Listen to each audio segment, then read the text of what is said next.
Hello good morning friends. வாங்க இன்றைக்கி நம்ம எம்வி பிளாக்ஸ் ஆஃப் மலர்விழி சேனலில் பார்க்க போகிறது கம்பு ரொட்டிங்க. கம்பு மாவு வச்சு ரொட்டி செய்கிறது எப்படி செய்யலான்னு வீடியோக்குள்ளே போய் பார்க்கலாம் வாங்க. ஒரு வானல் வச்சு ஒரு 2 ஸ்பூன் எண்ணெய் ஊற்றி கடுகு உளுத்தம் பருப்பு போட்டு தாளிச்சிருங்க. அதோட கொஞ்சோண்டு ஒரு அரை ஸ்பூன் வந்துட்டு கடலைப்பருப்பு போடுங்க, அரை ஸ்பூன் வெள்ளை உளுத்தம் பருப்பு போடுங்க. போட்டு வறுத்து விடுங்க. நல்லா வறுவட்டதும் நம்ம வந்து பொடியாக நறுக்கி வச்சுருக்கேன். ஒரு 2 பெரிய வெங்காயம், ஒரு கேரட்டு துருவி வச்சுருக்கேன், ஒரு 4 கொத்து கருவேப்பிலையும் பொடியாக நறுக்கி வச்சுருக்கேன். இது எல்லாத்தையும் ஒன்றாவே போட்டுக்கலாங்க. போட்டு வதக்கி விடுங்க. இது நல்லா வதங்கி வரணும், கலர் மாறணுங்கிறதெல்லாம் இல்லைங்க. ஒரு நிமிஷம் அப்படியே பரட்டி விட்டிங்கனாவே போதுங்க. அப்படியே பொறுமையாக பரட்டி விடுங்க. பரட்டி விட்டுட்டு இதில் வந்து காரத்துக்கு வந்து மிளகாயெல்லாம் போடலைங்க. சாப்பிடும்போது வாயில் தட்டுப்பட்டுச்சுன்னா ரொம்ப டிஸ்டர்பன்ஸாக இருக்கும். குழந்தைங்க சாப்பிட்டாலும் விரும்ப மாட்டாங்க அதனால் நான் என்ன பண்ணியிருக்கேன்னா, ஒரு ஸ்பூன் வந்து மிளகாத்தூள் போட்டுக்கிறேங்க. தனி மிளகாத்தூள் இல்லைங்க, குழம்பு மிளகாத்தூள் தான் போடுறேன். போட்டு அதையும் ஒரு பெரட்டி விட்டுட்டு இதுக்கு வந்து தண்ணி வந்து ஊற்றிக்கலாம். நம்மளுக்கு தேவையான அளவு எந்த அளவு மாவு பிசைகிறோமோ அந்த அளவுக்கு. நான் இன்றைக்கி வந்து ஒரு 5-6 ரொட்டி தட்டுறதுக்கு ஒரு பெரிய டம்ளரில் 1 டம்ளர் தண்ணிங்க. அது வந்து கிட்டத்தட்ட ஒரு 400 ml வரும். அதை வந்து போட்டுக்கலாம். கருக விட்டுறாதீங்க. மிளகாத்தூள் போட்டு கிளறிட்டு பொறுமையாக மீடியம் ஃப்ளேமில் வச்சு கிளறி விட்டு தண்ணி ஊற்றிடுங்க. தண்ணி ஊற்றினதும் இப்போ கேஸை ஆஃப் பண்ணிவிடுங்க. கொதிக்கணும்லாம் அவசியம் இல்லை. கேஸை ஆஃப் பண்ணிவிட்டு இந்த மாவுக்கு தேவையான அளவு உப்பு போட்டுக்கலாங்க. நான் ஹிமாலயன் பிங்க் சால்ட்டு தான் போட்டிருக்கேன். சரிங்களா? தேவையான அளவு உப்பை போட்டுட்டு அதை நல்லா கலந்து விட்டு இப்போ அடுப்பை விட்டு கேஸை விட்டு எடுத்துடலாம் வானலை. எடுத்துகிட்டு இப்போ நம்ம கம்பு மாவு போட்டுக்கலாங்க. நான் போடுற அளவு வந்து கிட்டத்தட்ட இப்போ 1.5 கப்புக்கு மாவு போடுறேங்க. கம்பு மாவு போட்டு அதுக்கு வந்து ஒரு அரை கப்பு வந்துட்டு இது கடலை மாவு போடணுங்க.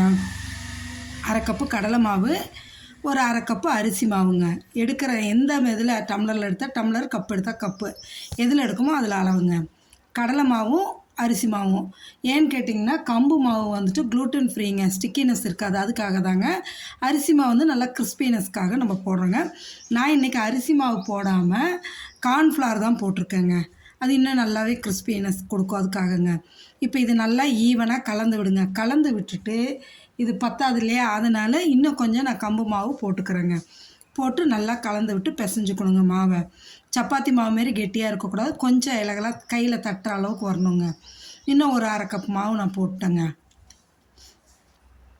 போட்டு நல்லா கிளறி விட்டுட்டு அப்படியே பிசைஞ்சு எடுத்துருங்க. இந்த அளவு இருக்கணுங்க. இப்போ இந்த அளவு வச்சு ஒரு 10 நிமிஷம் ஊற வச்சு மூடி வச்சிடலாங்க. அதுக்கப்புறமா நம்ம அப்படியே தட்டலாம். ஒரு பேஷனில், ஒரு சின்ன பேஷனில் தண்ணி எடுத்துக்கிட்டேங்க. கைக்கு நம்ம எண்ணெய் தொட்டு தட்டுறதை விட தண்ணி தொட்டுட்டு தட்டும்போது ஈஸியாக நல்லா இதாகும். அதனால நான் தண்ணியில் தான் இது பண்ணிக்குவேங்க. நல்லா வெங்காயம், கேரட்டு இது எல்லாமே கலந்து, வெங்காயமும் கேரட்டும் போடுறது நம்மளோட சாய்ஸ். எந்த அளவு அதிகமாக சேர்த்துறோமோ அந்தளவு டேஸ்ட் நல்லாயிருக்குங்க.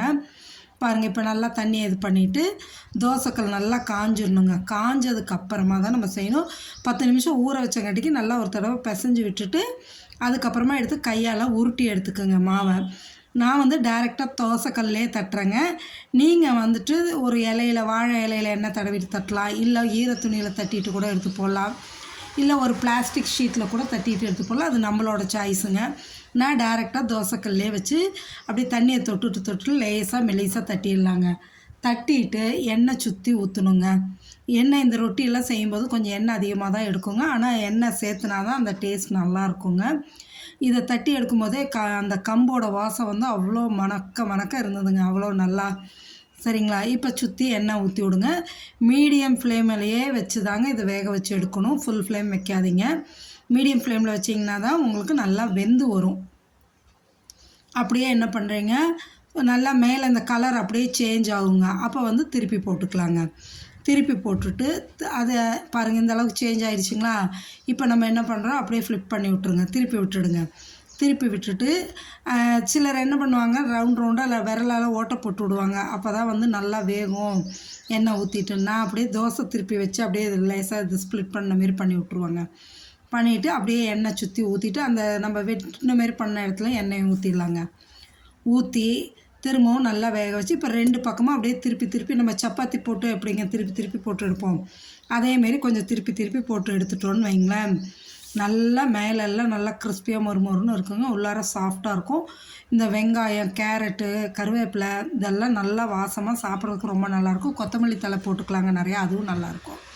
இப்போ நான் என்ன பண்ணியிருக்கேன்னா இதை நல்லா இப்படி 2 பக்கமும் பெரட்டி பெரட்டி விட்டு வேக வச்சுட்டு இதுக்கு மேலே வந்து நான் பன்னீர் வந்து துருவி போட்டுக்கிறேங்க. நல்லா அந்த சூடாக இருக்கும்போதே இதுக்கு மேலே வந்து பன்னீர் நல்லா துருவி எடுத்து அப்படி போட்டு லைட்டாக ப்ரெஸ் பண்ணி விட்டோன்னு வைங்களேன், அவ்வளோ நல்லாயிருக்கும் டேஸ்ட்டாக சாப்பிட்றதுக்கு. குழந்தைங்களும் விரும்பி சாப்பிடுவாங்கங்க இந்தமாரிலாம் செஞ்சு கொடுத்தா. இதுக்கு வந்து சைட் டிஷ்ஷே தேவையில்லை, அப்படியே சாப்பிட்லாம். ஆனால் நாங்கள் வந்து நாட்டு சக்கரை வச்சு சாப்பிடுவோம். என் பொண்ணு வந்து தேன் ஊற்றி விட்டுட்டு எடுத்து சாப்பிடுவாங்க. 2மே நல்லாயிருக்குங்க. வாங்க ரெடி ஆயிடுச்சு. இதேமாரி நீங்களும் கம்பு ரொட்டி செஞ்சு சாப்பிட்டு பார்த்துட்டு எப்படி இருக்குன்னு சொல்லுங்கள். மறக்காமல் நம்ம சேனல் சப்ஸ்கிரைப் பண்ணுங்கள். தேங்க்யூ.